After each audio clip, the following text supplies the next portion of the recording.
राधे राधे दोस्तों, और सबको हमारा हाथ जोड़ के प्रणाम। और चलिए हम शुरू करते हैं 22वें अध्याय की कथा।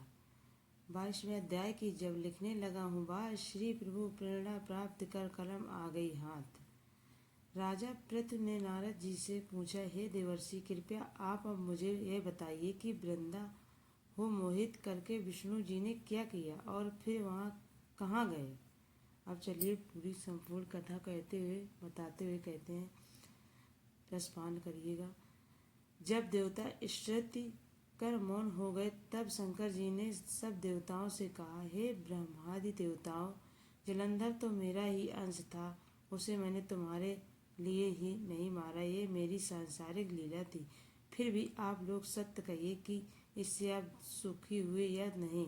तब ब्रह्मादि देवताओं के नेत्र हर्ष से लिख गए और उन्होंने शिव जी को प्रणाम कर विष्णु जी का वह सब वृतांत कह सुनाया जो उन्होंने प्रत्यंश से वृंदा को मोहित किया था तथा वह अग्नि में प्रवेश कर प्राप्त हुई थी। देवताओं ने यह भी कहा कि तभी से वृंदा की सुंदरता पर मोहित हुए विष्णु उनकी चिंता ही राख लपेट इधर उधर घूमते हैं। अवताय आप उन्हें समझाइए, क्योंकि ये सारा चराचर आपके अधीन है। देवताओं ने यह सारा वृतांत सुनकर शंकर जी से उन्हें अपनी माया समझाई और कहा कि उसी से मोहित विष्णु भी काम के वश में हो गए, और परंतु महादेवी उमा त्रिदेवी की जननी सबसे वही पूर्ण प्रकृति परम मनोहर और वही गिरजा भी कहलाती है। अथवा विष्णु का मोह दूर करने के लिए आप सब उनकी शरण में जाएं। शंकर जी की आज्ञा से आप देवता मूल प्रकृति को प्रसन्न करने चले। उनके स्नान पर पहुंचकर उनकी बड़ी ईश्वर की तब यह आकाशवाणी हुई कि हे देवता, मैं तो ही 3 प्रकार से तीनों गुणों में पृथक होकर स्थित सत्य गुण से गौरा, राजगुण से के लक्ष्मी और तमोगुण से ज्योति रूप में हूँ।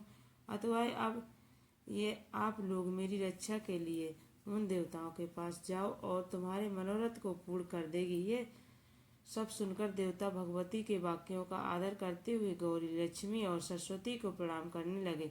सब देवताओं ने भक्ति पूर्वक उन सब देवियों की प्रार्थना की। उस दृष्टि से तीनों देवियों प्रकट हो गई। सभी देवताओं ने खुश होकर निवेदन किया।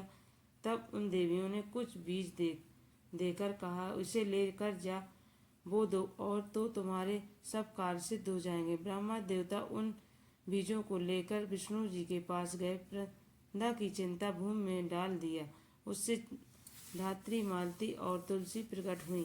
धात्री के बीच से धात्री, लक्ष्मी के बीच से मालती और गौरी के बीच से तुलसी प्रकट हुई। विष्णु जी ने ज्योति उन स्त्री रूपा वाली वनस्पतियों को देखा तो वे उठ बैठ कमाशत चिंता से मोहित हो उनसे याचना करने लगी। धात्री और तुलसी ने उनसे प्रति के विष्णु जी के सारा दुख भूल देवताओं से नमस्कृत हो अपने लोक वैकुंठ चले गए। वह पहले की ही तरह सुखी होकर राजा शंकर जी स्मरण करने लगे।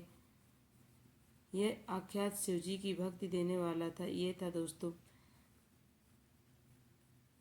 22वां अध्याय।